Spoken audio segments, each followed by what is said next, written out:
Bienvenidos al lado de la fogata. Esta vez no se trata de un asesino serial, no se trata de una desaparición, se trata simplemente de una huelga, de la huelga más grande causada por población no civil, siendo el punto o el pico más alto de la huelga el 5 de febrero de 1975, cuando la policía, que en ese momento era llamada Guardia Civil, iniciaron una huelga y se enfrentaron contra las Fuerzas Armadas.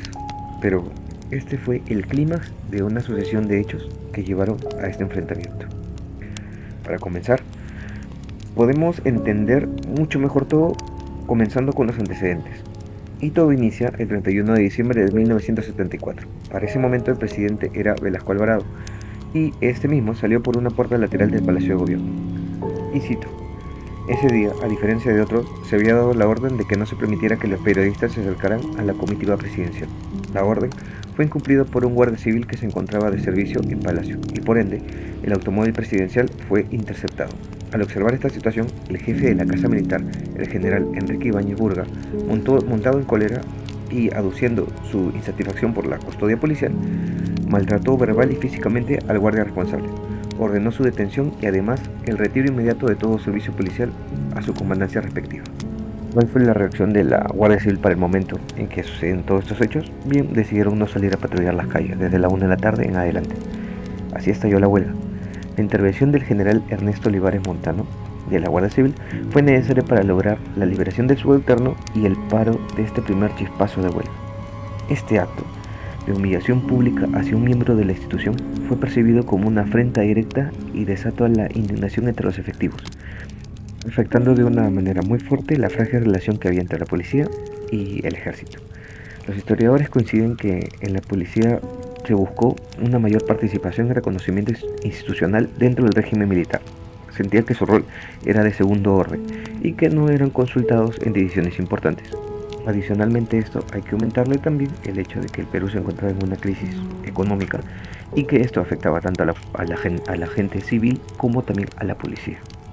En ese momento sus salarios eran muy bajos y sus condiciones laborales precarias, por lo que los impulsó a demandar un aumento salarial junto a un acorde con la labor de riesgo que ellos ejecutaban o desempeño. Este último hecho fue el que marcó y dio inicio a la llama que posteriormente generó una huelga. Para enero de 1975, decenas de volantes comenzaron a recorrer a todas las comisarías cercanas invocando a un paro policial. Así, el lunes 3 de febrero de 1975, Lima amaneció sorprendida sin custodia policial. El personal subalterno de la Guardia Civil no salió a las calles, poniendo como pretexto no solo el maltrato a sus compañeros, sino otros temas de reivindicación salarial. Querían ganar un poco más.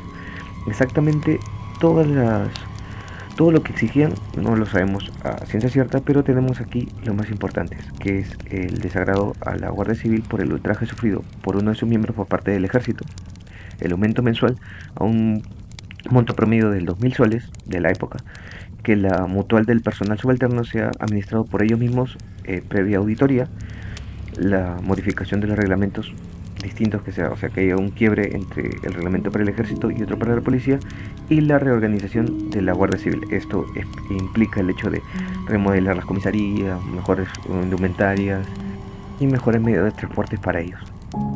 Dentro de esto, un grupo significativo de agentes del orden, en un acto que desafía cualquier tipo de protesta, decidió atrincherarse en el cuartel de Radio Patrulla del Perú, ubicado estratégicamente en el distrito de La Victoria. Desde este punto, la policía en huelga no solo existía un aumento salarial, sino también el reconocimiento de sus demandas institucionales y una respuesta seria por parte del gobierno. La toma de este cuartel se convirtió en el punto más importante de la protesta, un lugar estratégico donde se esperaban negociar y presionar al Ejecutivo. El 4 de febrero, el gobierno de Velasco Alvarado intentó una salida negociada. Se entabló un diálogo frente a la Guardia Civil y el Comando Conjunto de las Fuerzas Armadas. Sin embargo, las posiciones nunca llegaron a estar de acuerdo en nada. Las huelguitas se mantenían firmes en su petición, mientras que el ejército no quería ceder tampoco ningún tipo de característica ni ningún tipo de pedido de ellos.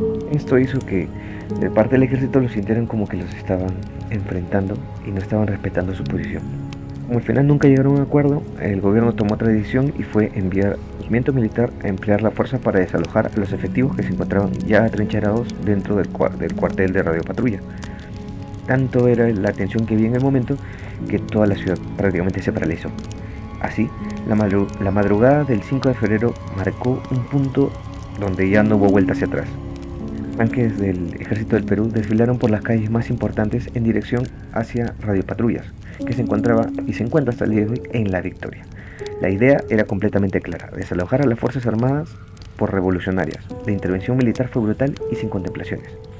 Las Fuerzas Armadas arremetieron contra el cuartel de radiopatrullas, sacando de manera violenta a las personas atrincheradas. Las imágenes de la represión, van a ver algunas aquí, aunque escasas en la época, dejaron algo muy marcado a la población. La represión militar fue contra la policía en huelga. No solo no calmó en nada los ánimos, sino que encendió aún más la llama de huelga. La violencia ejercida por el ejército motivó en reacción en cadena. Otros destacamentos de la sociedad, como estudiantes de universidad, trabajadores, ciudadanos, se indignaron y decidieron unirse a la protesta. Marcharon por las calles de Lima, manifestando su descontento no solo con la región, sino también con la gestión del gobierno en general. Lo que habría comenzado como una simple huelga policial se transformó en una huelga de toda una ciudad y de una sociedad completa. Mientras tanto, lo que sucedía paralelamente, mientras que estaban desalojando a estas personas, lo que sucedía en la sociedad era un poco el caos ya completamente desatado. A 2 días después de que la policía no cuidara la sociedad, ¿qué pasó? Comenzó a haber vandalismo, que es lo más común, saqueos a establecimientos de comercio, se prendieron autos, atacaron a los medios de prensa, siendo los más importantes del momento El Correo y El Ojo, y los locales de instituciones públicas como el del Círculo Militar, y que se encontraban en la Plaza San Martín y el Centro Cívico, pues en esas zonas estaba ubicando el Sistema Nacional de Apoyo a la Movilización Social. El orden había desaparecido por completo. La delincuencia y la violencia y asesinatos en la vía pública se volvió algo común en esos 2 días. Todo se volvió caótico. Lima estaba sumida en el caos total, y todo antes del medio del 5 de febrero de 1975. Muchas fuerzas del orden, como de parte del ejército, intentaron restablecer el control. Lo que en ese momento ya se comenzó a llamar como el Limazo se convirtió en sinónimo de anarquía, con la capital sumida en una espiral de violencia al 100%. La población civil, atrapada en medio de los disturbios, sufrió las consecuencias directas por falta de autoridad y descontrol. Ante la magnitud de lo que estaba pasando, el gobierno se vio obligado a tomar medidas extremas. Se dispuso la salida de más tropas militares a las calles y se declaró estado de emergencia nacional. ¿Qué implica esto? Que haya toque de queda. Y al final, ¿cuál fue el saldo total de esto? Bien, en la noche el ejército logró controlar recién la situación y se estableció un toque de queda desde las 6 de la tarde. Según el recuento total de lo que sucedió ese día, 86 personas murieron, 155 resultaron heridas y 1012 fueron detenidas. 162 establecimientos comerciales fueron saqueados y varios edificios públicos fueron destruidos.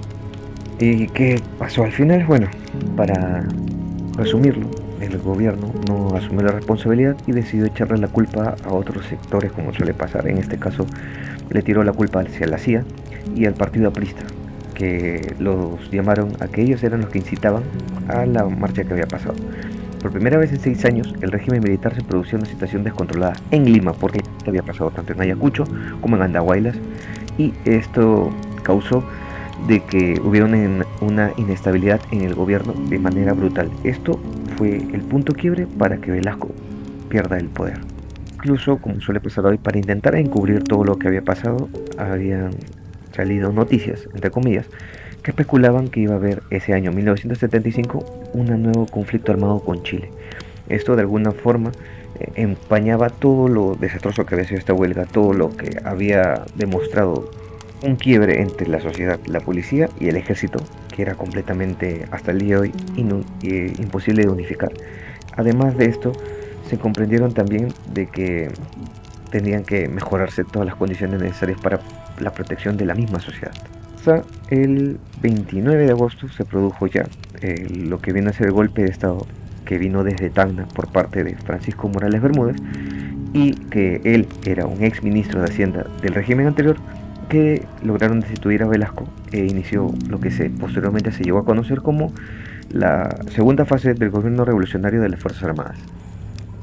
Y si me preguntas, Sombra, al final, ¿se logró cumplir alguna de las cosas que la policía o la Guardia Civil estaba exigiendo? En ese momento no, pasó un poco de tiempo más para que recién se fuera mejorando las condiciones de vida para la policía, y que nos lleva hasta hoy en día como está la policía, ¿no? Bien, espero que les haya gustado. Dejen su like, suscríbanse y nos volvemos a ver cuando la fogata nos vuelva a juntar.